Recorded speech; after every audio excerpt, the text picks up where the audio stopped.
আসসালামু আলাইকুম। আমি এখন আজকে শোল শোল মাছের ঘাটা রান্না করব। আমি সরিষার তেল খাই, তাই সরিষার তেল দিতেছি।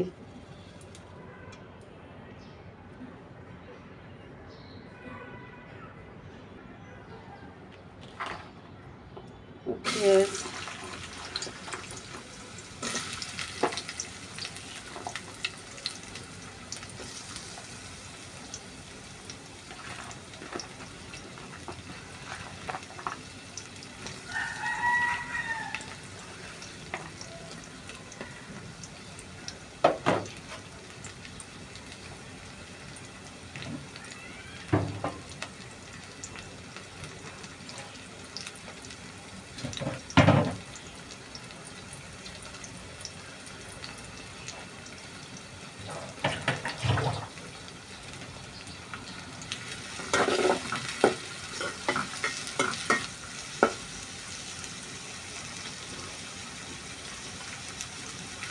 পেঁয়াজের মধ্যে লবণ দিয়ে দিলে পেঁয়াজটা তাড়াতাড়ি সিদ্ধ হয়ে যায়, ভাজা হয়। ভাজা ভাজা হইলে আমি মশলা দিব। আমি যেহেতু মাছ আধা ভাঙ্গা করে লেবু পাতা দিয়ে রান্না করব, তাই পেঁয়াজ আর বেশি লাল করা যাবে না, এইভাবে রাখতে হবে। এখন আমি মশলা দিয়ে দিব।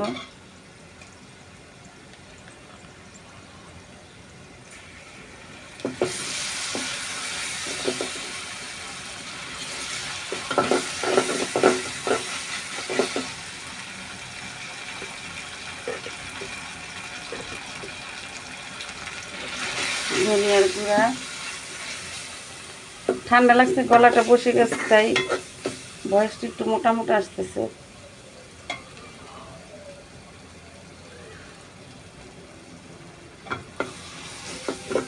হলুদের গুঁড়া,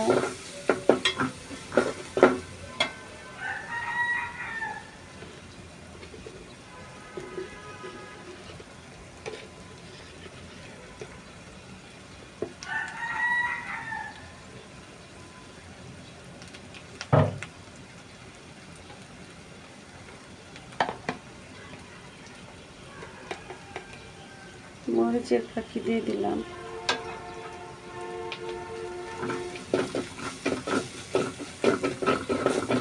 যে যেমন ঝাল খাবেন সেরকম পরিমাণ মতো যার যার মতো করে মশলা দিয়ে দিবেন।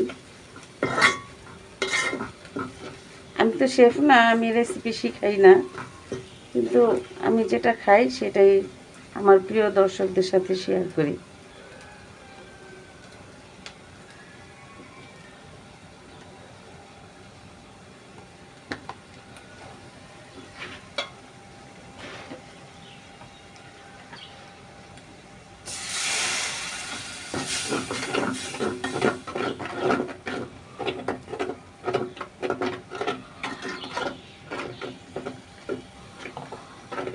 মশলাটা কষানো হয়ে গেলে মাছটা দিয়ে দেব।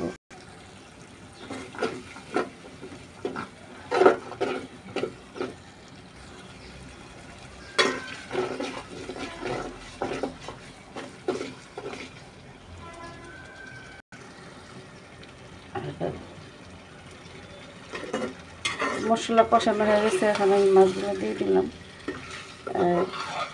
মাছ তাজা মাছ, কিন্তু আমার ধনেপাতা লেবু পাতার গ্রানটাই আমার কাছে খুব বেশি ভালো লাগে, তাই আমি এই প্রায় সময় আমি বড় বড় মাছের মধ্যেও যদি ভুনা করি, সেই মাছটা একটু আধা ভাঙ্গা করে রান্না শেষে ওই লেবু পাতা দিয়ে দিই। কারণ আমার ধনেপাতার যে লেবু পাতার ফ্লেভারটা আমার কাছে খুব বেশি ভালো লাগে। অনেকেই খায় আমার মতো এরকম লেবু পাতা দিয়ে। আপনারাও যারা খান নাই খাবেন, এইভাবে খাওয়ার স্বাদটা বুঝবেন।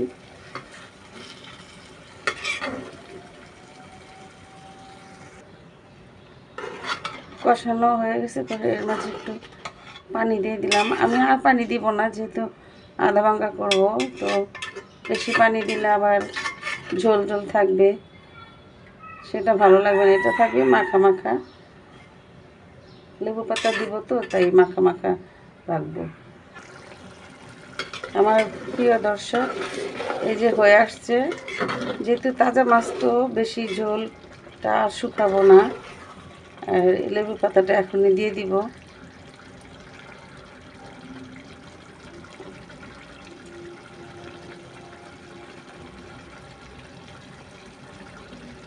এই লেবু পাতা আমি কিশোরগঞ্জ থেকে আমার বান্ধবীর বাড়ির গাছ থেকে নিয়ে আসছি। এই গাছের পাতা লেবুর মধ্যে আমার বান্ধবীর অনেকগুলো লেবু গাছ আছে। বিশ্বাস করবেন, লেবুর মধ্যে এত ঘ্রাণ, এত ঘ্রাণ, খেতে ইচ্ছা করে। এক পিস দিয়ে আপনি 1 প্লেট ভাত খেতে পারবেন, এত ফ্লেভার এই লেবুর মধ্যে।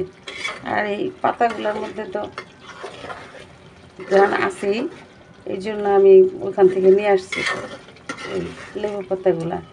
এই আমার তরকারিটা হয়ে আসছে, আর বেশি ভাঙলাম না, কারণ তাজা মাছ বেশি ভাঙলে কাটা কাটা হয়ে যাবে। কিন্তু আমি তো বলছি আধা ভাঙা করে, আমি লেবু পাতা দিয়ে তাজা তাজা মাছ রান্না করি, আধা ভাঙা করে দিই আর কি, বেশি ভাঙি না। তো তাই হয়ে গেছে। এখন প্রিয় দর্শকরা যদি ভালো লাগে আমার এই রান্নাটা, তাহলে লাইক কমেন্ট শেয়ার করবেন। সবাই ভালো থাকেন। আল্লাহ হাফেজ।